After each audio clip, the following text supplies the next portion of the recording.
तहरीक इंसाफ के रुकन कौमी असम्बली आलमगीर खान हमारे साथ हैं, उनसे बात कर लेते हैं। आलमगीर, वज़ीर आज़म कई माह बाद कराची की जानिब आ रहे हैं। शहर वालों को बड़ी उम्मीद है कि वो इस 1100 अरब रुपए के पैकेज का, जिसका उन्होंने 1 साल हो गया जिसका उन्होंने अनाउंस किया था, उसकी प्रोग्रेस ज़रूर बताएंगे कि वो कहाँ तक बात पहुँची। तो ऐसा इरादा है उनका? देखें, इसकी 1100 अरब की प्रोग्रेस तो असद उमर साहब कई बार बता चुके हैं, पार्लियामेंट के फ्लोर पर बता चुके हैं, प्रेस कॉन्फ्रेंसेस के ज़रिए बता चुके हैं। 1100 अरब में से 625 अरब रुपए वो वफाक के ज़िम्मे में थे, यानी वो जो कुछ प्रोजेक्ट्स थे वो वफाक ने टेकअप किए, बाकी तमाम प्रोजेक्ट्स और फंड्स वो सूबाई हुकूमत के ज़िम्मे थे, उनके ताबे थे उनको, और वो उसका तो उनसे सवाल किया जाना चाहिए। लेकिन हाँ, 3 मेजर प्रोजेक्ट्स जिसमें ग्रीन लाइन मंसूबा जो कराची में हमें अभी ब्रीफ़ किया प्लानिंग मिनिस्ट्री ने कि इंशाल्लाह चंद माह में ही इसी साल वो फंक्शनल हो जाएगा, बसेस आ जाएंगी।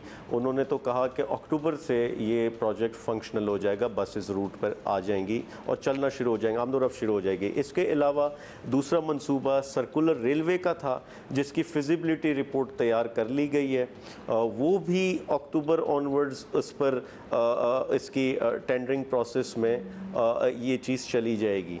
और तीसरा जो मंसूबा था K4 का था, जिसका राइट ऑफ वे चंद माह पहले वापडा को दिया गया है, लेकिन ये पहले ही असद उमर साहब ने कह दिया था कि ये प्रोजेक्ट्स 2023 तक मुकम्मल होते नहीं नज़र आते। ये मेगा प्रोजेक्ट्स हैं, ये बड़ा प्रोजेक्ट्स हैं, इसमें टाइम और इसमें फंडिंग वो बड़े पैमाने की है, टाइम ज़्यादा लगता है इसमें, तो ये इसमें वक्त लगेगा।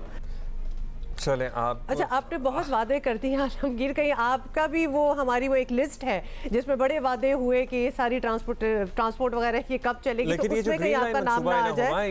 ये इस पे बड़ी तेजी से काम हुआ है, 2018 से पहले भी काम होता रहा है, अब तक तो बस तकमील हो जानी चाहिए थी इसकी। आई वंडर कि एकदम इतना स्लो क्यों हो गया। खैर, वी लुक फॉरवर्ड टू अक्टूबर। आलमगीर खान साहब, इमरान खान साहब को वज़ीर आज़म बनाने में कराची का मरकज़ी किरदार था, ये बात किसी से ढकी छुपी नहीं है, सभी तस्लीम करते हैं, वो भी करते हैं। लेकिन इलेक्शन के बाद उनकी कराची की जानिब कम तवज्जो रही है, आए भी कम है। तो आप बहैसियत कराची के रिप्रेजेंटेटिव, जाहिर है आप बड़े एक्सेसिबल हैं, ये हमें पता लगता रहता है आपके लोगों से, आपके हलके के लोगों से, कि आप उनके मसाइल सुनते हैं। आप अपने लीडर से ये शिकायत करते हैं कि जनाब आप ज़रा तवज्जो दिया करें कराची पर भी, क्योंकि कराची ने आपको वज़ीर आज़म बनाने में बड़ा अहम किरदार अदा किया है? देखें, एक चीज़ ये कि मेरा तमाम मेंबरान का सबका दिल करता कि वज़ीर आज़म साहब रहे ही हमारे शहर में, लेकिन वो एक पोजीशन है, वो पूरे पाकिस्तान के वज़ीर आज़म है, वो उस पाकिस्तान के पूरे पाकिस्तान के मसाइल चैलेंजेस को वो फेस कर रहे हैं। रही बात, वो कराची आते रहे हैं और जिस तरह दूसरे शहरों में गए, कराची भी आते रहे, लेकिन एक चीज़ समझने वाली है, देखिए मसाइल का हल इदारे करते हैं, ये सूबाई हुकूमत का काम होता, जिम्मेदारी होती, उनके पास इदारे हैं, उनके पास मिनिस्ट्रीज़ हैं, डिपार्टमेंट हैं, ब्यूरोक्रेसी है, DC एडमिनिस्ट्रेशन है, सारा हमला उनके, ये उन्होंने करना है, कोई वफाक थोड़ी आएगा वहाँ। और जब वफाक आता तो फिर ये 18वीं तरमीम का ख़तरा लाहक हो जाता, फिर ये कहते कि ये जमहूरियत ख़तरे में आ गई, हमारा मैंडेट तस्लीम नहीं किया जा रहा।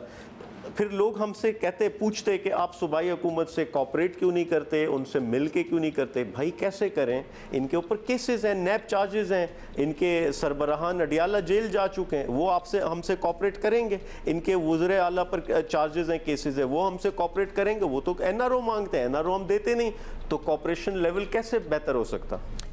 चलो ठीक है, एज यू से हुकूमत के जब रिप्रेजेंटेटिव हमारे पास होते हैं तो हम उनसे उन मसाइल के हल पे बात करते हैं, लेकिन फिलहाल we are talking about PTI। अच्छा आलमगीर, बिल्कुल, अब जब सिंध पर हुकूमत बनाने का एक नारा लगाया गया है, तो क्या उम्मीद रखें कि वो अब सूबे के लिए ज़्यादा मुतहरिक होंगे चलेंगे? इतना तो हम कह सकते हैं ना, बड़े कामों की ज़रूरत है इधर, और बड़ी अच्छी तरह आप भी पॉइंट आउट कर रहे हैं, तो कोई तवज्जो, कोई एक्स्ट्रा तवज्जो देंगे? देखिए, सूबे में हम इलेक्शन में जाएंगे तो उसमें हम ये दिखाएंगे, लोगों को जगाएंगे कि देखें लाहौर के क्या हालात थे, देखें पेशावर के आज क्या हालात हैं, और आप देखें कि लाड़काना, सक्कर, हैदराबाद कहाँ रह गया, कितना पीछे रह गया। और पिछले 14 साल से एक ही हुकूमत, एक ही हुक्मरान आपके सर पर थे, इन्होंने नहीं दिया आपको कुछ, तो अब क्या नया देंगे ये लोग, क्या नया बेहतरी ये लाएंगे? तो इसीलिए, और एक चीज़ समझे, पीटीआई सिंध में ऑपोजिशन में है, सिंध हुकूमत हमारे पास नहीं, हम ऑपोजिशन का किरदार अदा करते हुए इनको एक्सपोज करेंगे, इनकी करप्शन नाअहली को जो सिंध में इन्होंने डाकू राज मचाया हुआ है वो अवाम को दिखाएंगे और इंशाल्लाह अगले इलेक्शन में अवाम उसका रिस्पॉन्स देगी। ऑलराइट जी, सी दैट, बहुत शुक्रिया आपका। आलमगीर खान हमारे साथ मौजूद थे। फिलहाल जो बड़े मंसूबे कराची की बात करें, सर्कुलर रेलवे तो खैर अभी फीजिबिलिटी स्टेजेस पे है, उसको भूल जाएं।